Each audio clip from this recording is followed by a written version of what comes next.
All right, everybody, welcome back to the Don't Know podcast. How is everybody today? This will be the recap of the Mental May month. Quite an interesting. This is the Memorial Day weekend, and I just wanted to speak about kind of the memorial aspect of it. Not that I know anybody that's dead, or not that I want to share anything about any death-related subjects.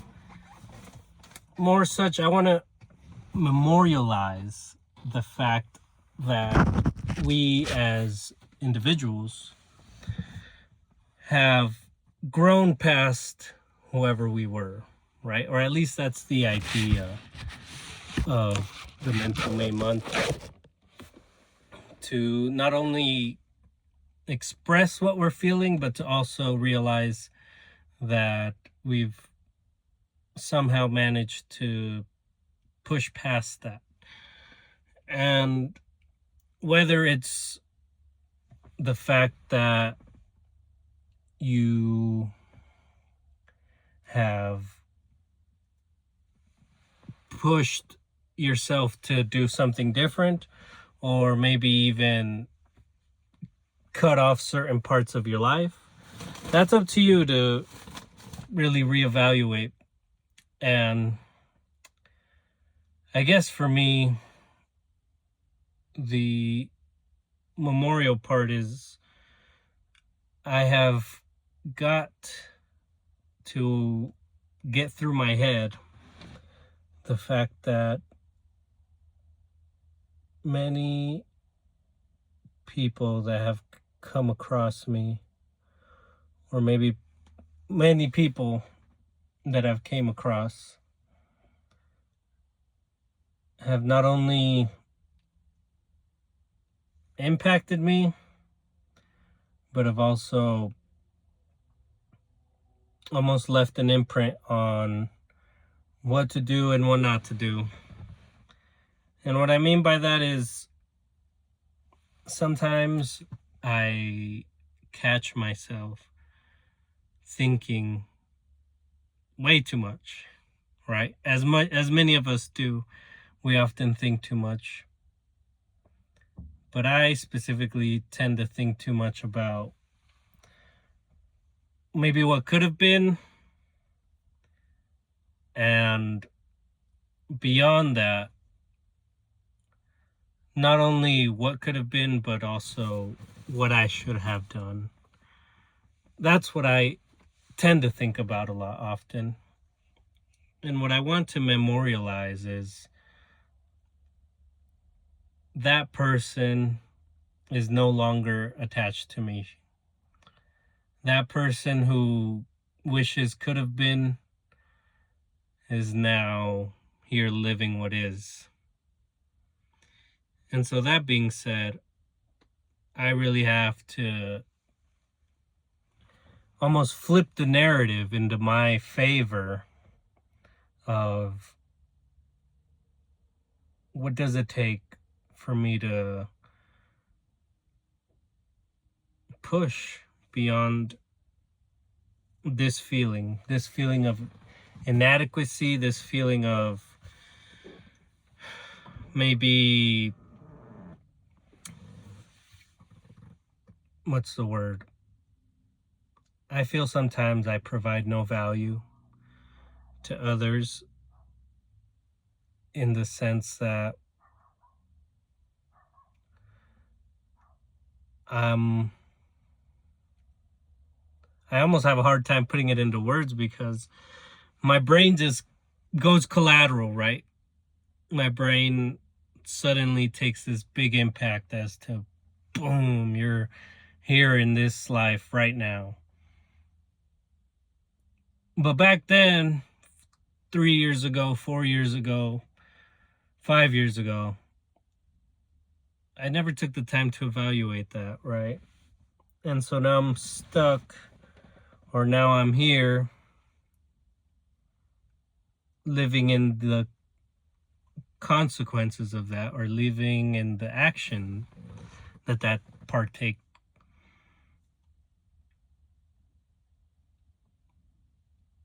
And I almost want to apologize, right? To everybody who I've ever wronged and to everybody I've come across. Not for the fact that I was hurting them, but just for the fact that I didn't take the time to evaluate the situation, maybe in the correct sense, or maybe in the sense that I would have now. And me being the result of all that, I've come to the realization that no matter how much I try, and no matter what efforts I do, I cannot suddenly take back my past. But what I can do is have that past be an example and a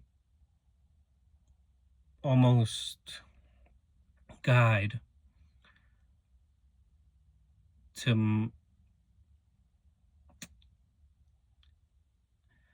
I can have my past be a guide to now shape or do what is right for not just others, but for myself.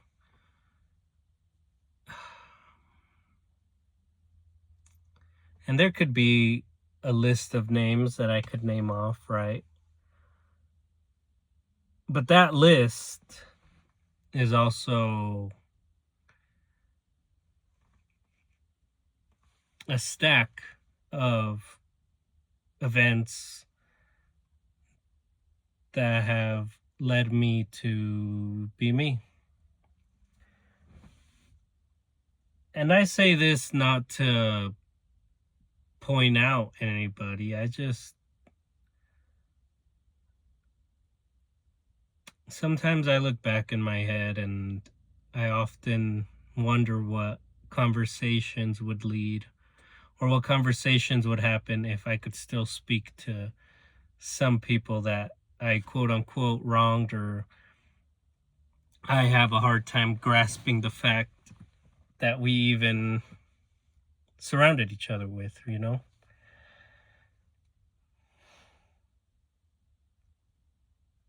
I can't take any of that back. And that's what I want to memorialize is that person, because that person is dead.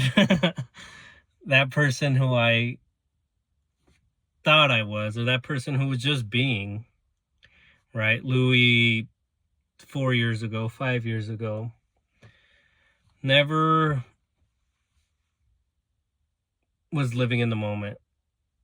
And I think it takes a lot from us to live in the moment and realize what is going on today in front of my face that I can affect or that I will affect. So I have a hard time putting it into words, but it's almost as if these feelings that are inside you somehow get misconstrued by your own head, right?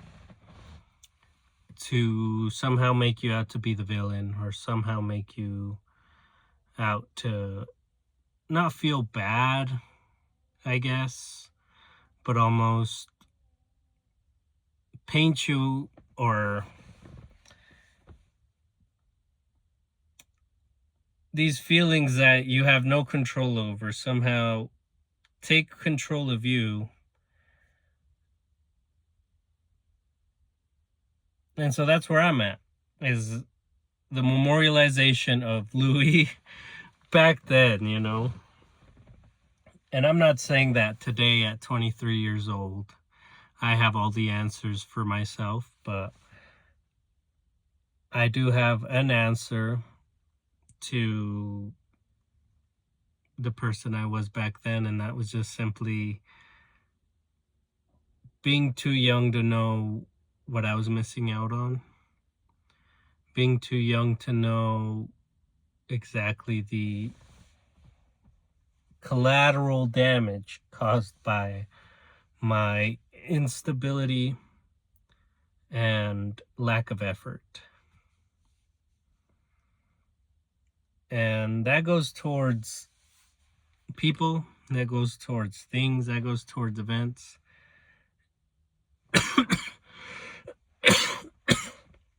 I apologize for the cough. I suddenly find myself sick. It's been going on for the past week, and I'm just trying to recover. I've been having a runny nose, sore throat, head hurts, dry heaving, coughs, all the fun jazz. But here we are, trying to make a Memorial Day weekend podcast. And for me,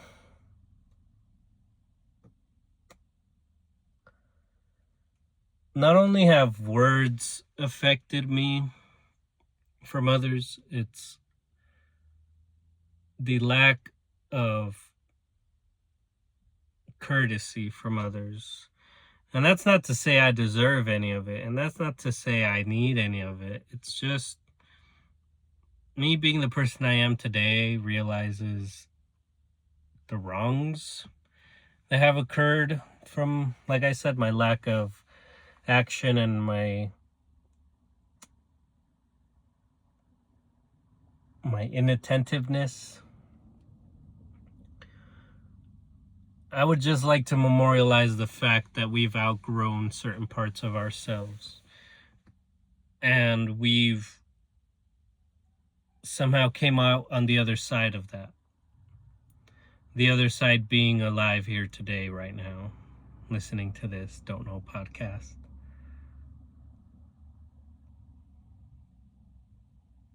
And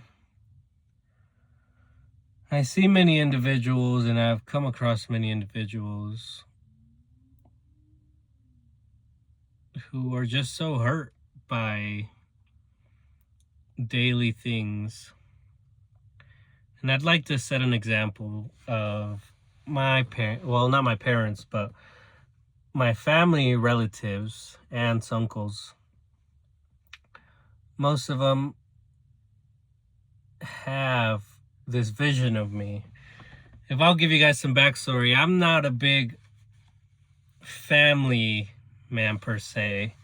I've talked about this before on the podcast, but I come from a family of immigrants who moved here, and all the family that I've left back there just remember me as that. Remember me as a young boy. And same now living in the United States, the same thing. For one reason or another, this is outside of my control. I have very little connection to aunts, uncles. And so when they remember me as a young individual, as a young boy, preteen, way preteen, I'm talking about toddler and, just a little above that. They remember me as that. And so all that time has passed to somehow get me to feel this way. And so I often think a lot of myself. I seriously it did not occur to me once that I would be such a chaotic mess in my head. And I often, throughout the day, just want to tear up because so many things come to my head. Be there, shouldn't be there, it doesn't matter. But that's the push, is I have to somehow flip the narrative as to that had to happen for me to be here.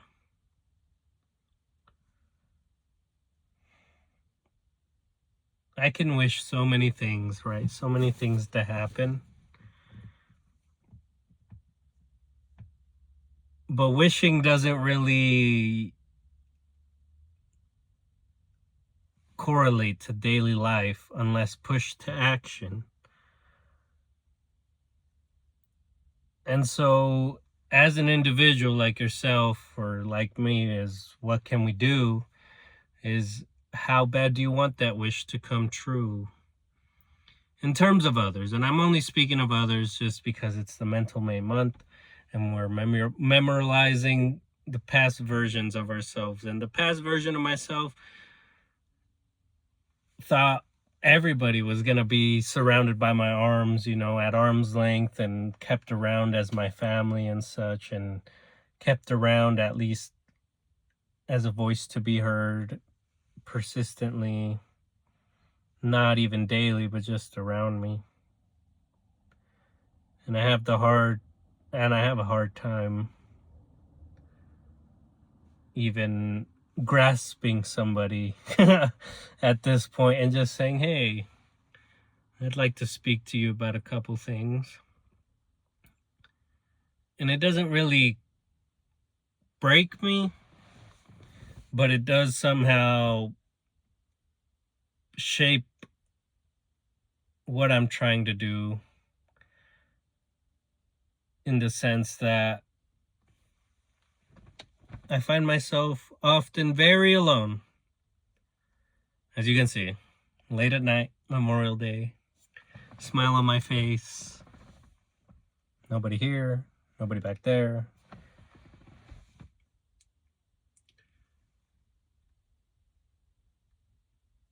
And maybe it is by choice, but as long as I can put in that effort, to try to find a grasp on someone, then the effects of the aftermath of that are not up to me. Because sure, we could have had some differences and maybe some huge impacts. But as I've mentioned before, if I can put that aside and somehow get it through my head that I can be different, then it's not for me to push that difference onto someone, right? I can express it outside, I can make that be my new self. But if somebody sees your old self in that,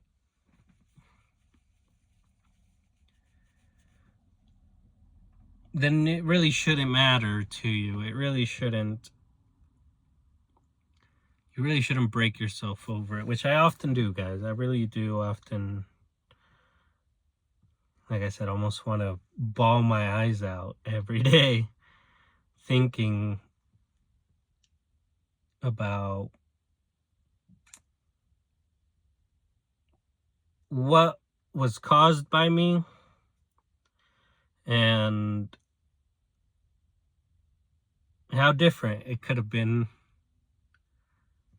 if I could somehow take this brain now today and plop it back into my old young self or younger self. But that's not the reality. And the reality is that today I can be kind. Today I can be wiser. Today I can be nicer. Today I can be more loving. And today I have to be, and for everyone's sanity, really, and for your sanity who's listening, you can only be accepting, or you must be accepting of the way things are in order to continue what is. And it's not easy, but it's necessary. It's necessary to face that. It's necessary to face that feeling, at least for me. I have to face the feeling that I've wronged people, that I've hurt people, that I am the negative in their story, or I am the opposition. I'm the ops in other people's lives.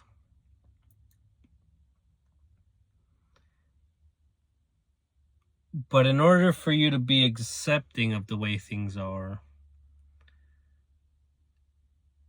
that is the acceptance of it, is you as the ops, you as the opposition. Is that your reality? Are you so villainous to want to keep circling that same lifestyle and that same idea?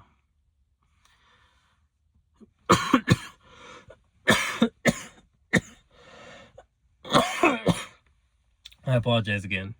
If it occurs again, I won't apologize for it. I've warned you guys I'm sick, and yet here we are. For some reason or another, I've caught something. These nasty people out here. I've been surrounded by a lot of nasty people lately. Just kidding. Everybody's lovely. And if you're listening to this, you're especially lovely. But back to the issue at hand is I want to memorialize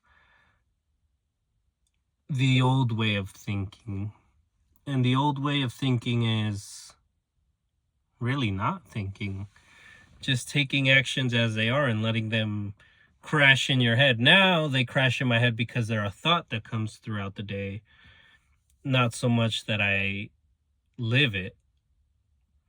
It's the fact that I crash my head thinking, if that happened again today, what steps would I take and what vision do I see for myself to not allow that or to maybe change that? And my main perspective now is, you really want to do that again? You really want to find yourself at 19, 20, 21 years old wondering or thinking of everything that ever hurt you and just let it break off into little pieces in your brain and dig so much deeper in there that you can't even find them anymore? You can't even realize they're there. I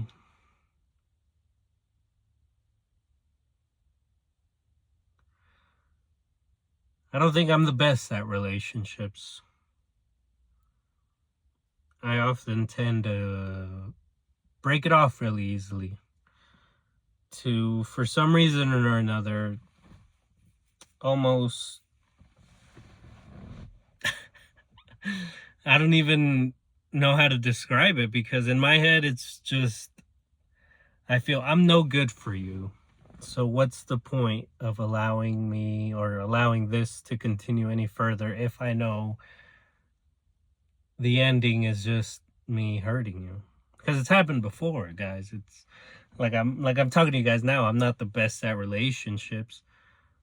And so that's what breaks off in my head a lot of the times throughout the day is, if given the opportunity again, what is different this time? What are things you didn't like before that now, I'm not saying you like, but somehow have to accept in order to be the type of person worth being with? And for now, I've realized that it's taking me being alone and me breaking apart every day and almost tearing up every day to mend or to fix up those harsh narratives that I feel are attached to me and are presented to me.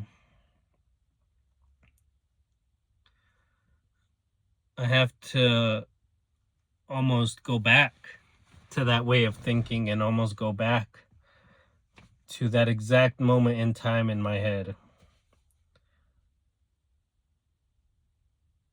to really kind of almost have a laugh at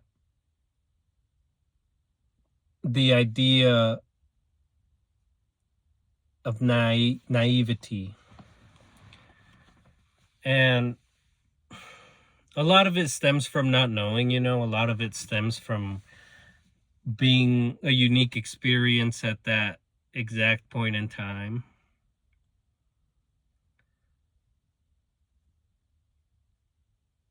And so you almost have to forgive yourself if no one else will do it. You almost have to forgive yourself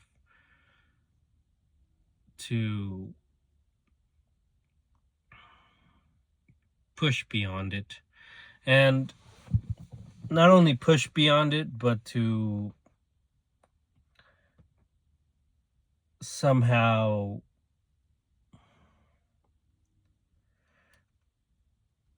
realize that you're only one person, and we are all human beings. And being human comes literally with everything. Comes with emotions, physically, spiritually, emotionally. And the idea as a man is not always to feel good. It's to do good. And a lot of the times I fell very short of that. To do good unto others, no matter the repercussions or what you might be feeling at the time. And so today, now, I realize that in order for me to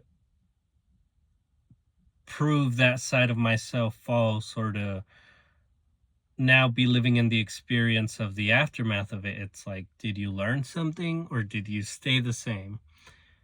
And for me, staying the same, it doesn't fly, guys. It does not fly for me. Because if I do stay the same, it's just all these feelings that I feel now are going to come back even stronger. Because time adds up. And if you're repeating the same cycle of these harsh feelings to yourself because of yourself, then you're not letting that version of you could be better do its job. And for me, it just doesn't feel right. It doesn't feel right to bring people in that don't want to be in for one reason or another, because I did this, because I did that. That doesn't matter, because now I am here today telling you and trying to prove to you that there's more beyond me, and there can be more than beyond me.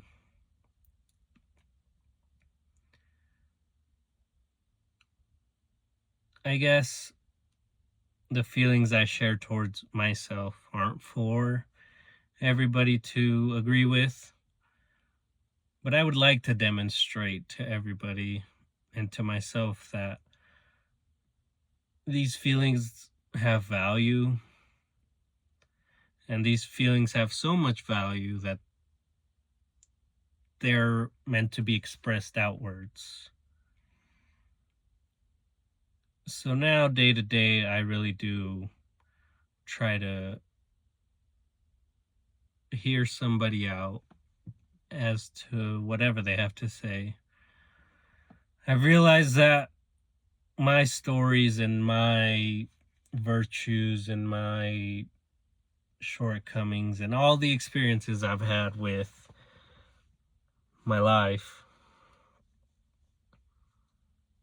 are meant for me to feel, and they're meant for me to learn from. And that's not to say that anybody else is not going to do that, but that's just to say I've seen who comes and goes, what type of people come and go. That's not to say we won't see each other again. That's not to say that at 30, I won't meet up with somebody that I knew back then. But that's just to say, and that's the memorializing part of it, is that now at 23, me at 30, that person that I'll be at 30 will have let go of the 23-year-old thoughts that I've had, simply because we're experiencing what we've experienced. And in order for me to push beyond that, I have to learn from all this and take each day as its own lesson. And I know that's hard. Personally, not all. I've mentioned it before, but I'll mention it again. I keep a journal. And the journal throughout the day, a lot of the times, first journal entry goes on there: I do not want to get out of bed. And that's a lot of us. I do not want to get out of bed. But then now at 23, before, well, the difference now being at 23 is after that journal entry, I do not want to get out of bed. And I think, for what? You don't want to learn? You don't want to see what's out there? You don't want to experience the experience that you're meant to?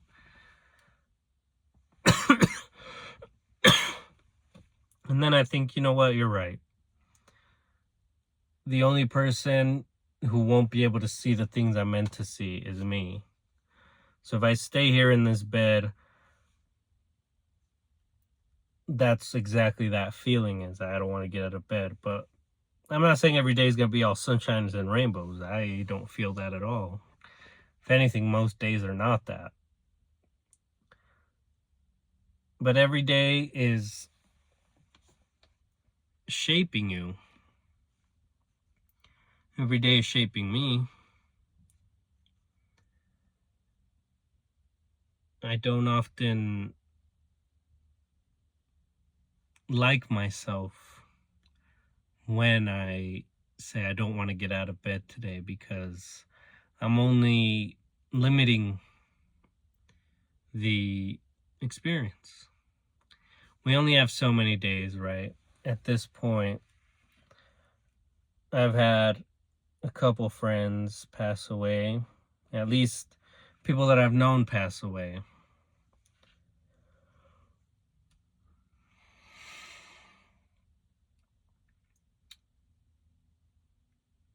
And these people are now limited to what they experienced, right?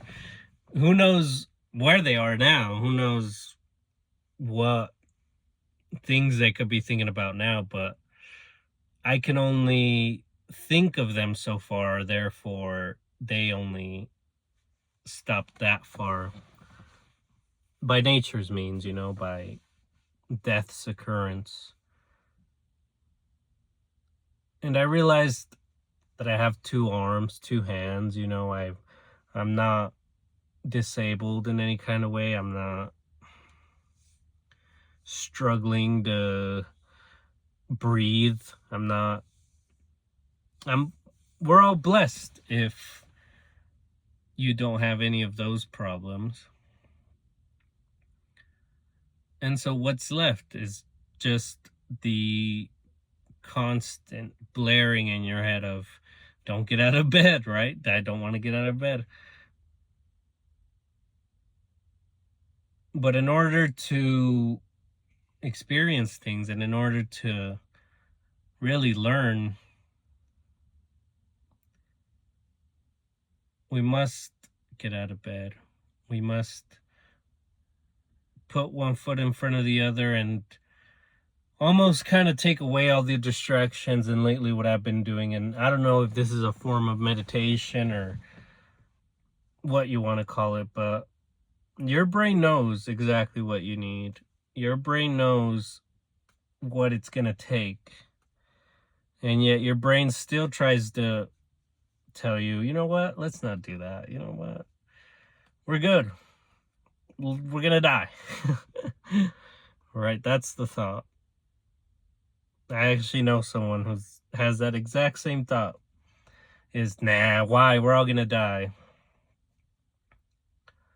And for someone like me to hear that all the time, it's just, it doesn't correlate as to how or why don't you love yourself enough to try for yourself. Fuck everybody else. Like,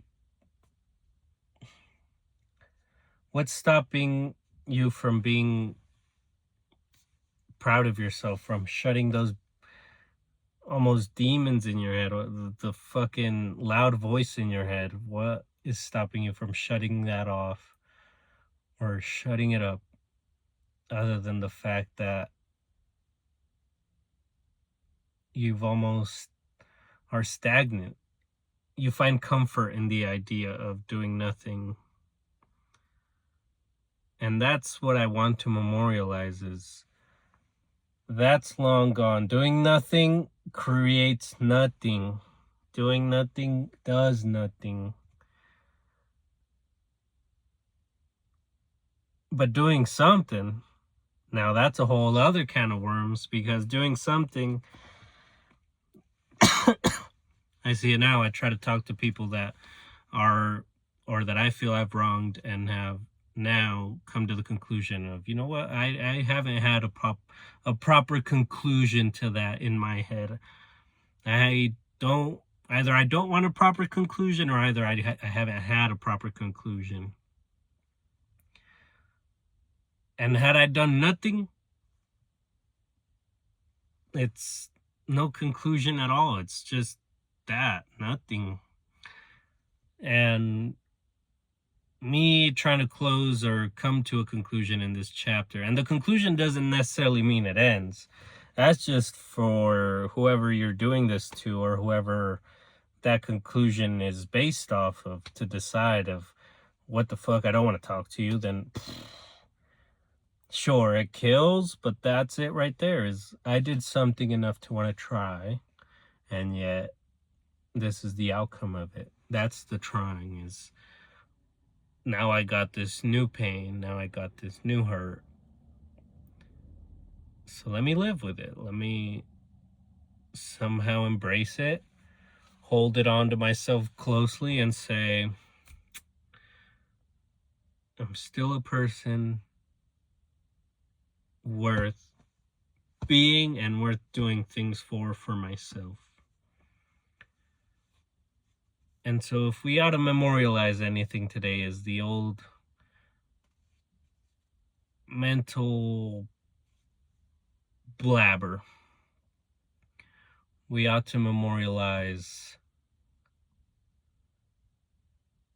the death of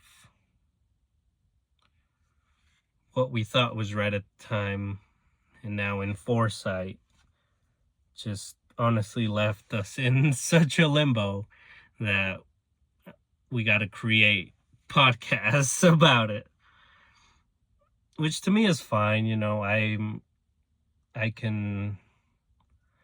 want these things to be voiced rather than to freeze in my head. And if anybody can somehow understand any of the words I'm saying, then it's not all bad. And it can't be all bad, because throughout the days that you live, there's still smiles to be held, and there's still tons of effort to be put.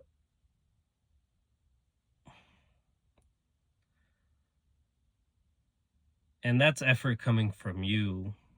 And you should take that as, if you don't want to take that as a win, then at least take it as to a step closer to that win, or a step closer to courage for yourself.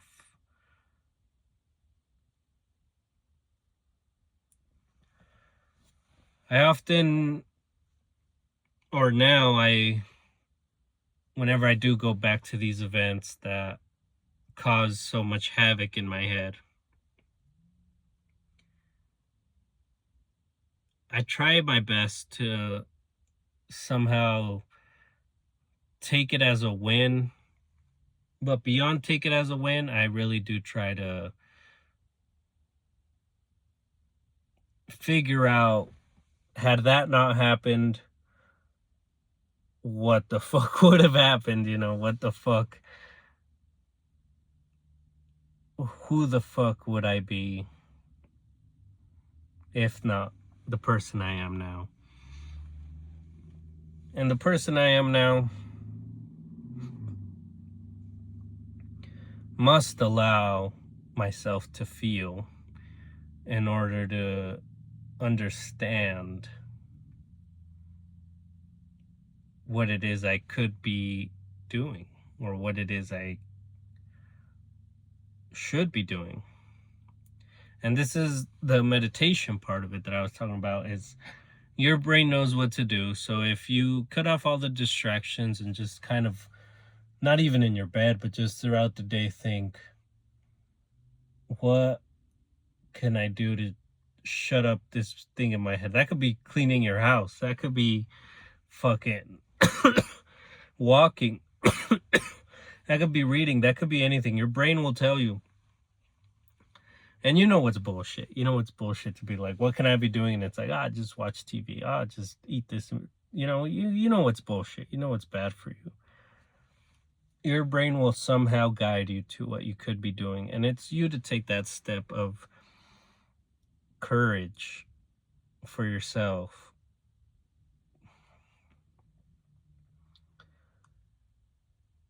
I think we often do forget how much courage it took to be here.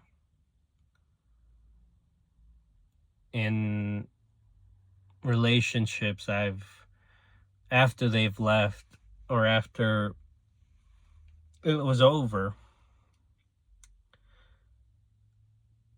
I was living it, I was crying, I was heartbroken.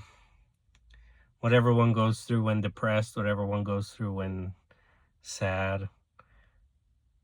It takes courage to a month after that, 2 months after that, 3 months after that, 4 months after that, 7 months after that, a year after that, to not only just start talking about it, but to start feeling the aftermath of it.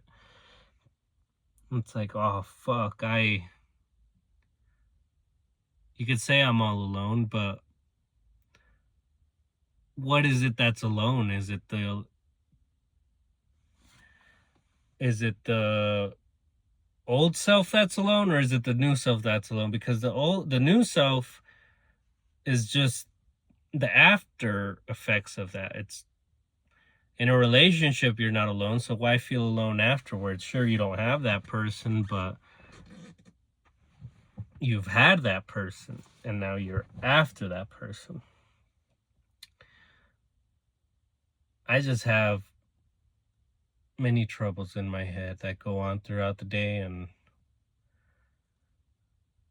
I can't think of a better way to voice them than on a podcast, simply for me to share. And that being said, whether there'll be an addition to this episode or not, simply for time's sake, I will end it here. And we will have many other conversations following this, but this will be the Mental May recap.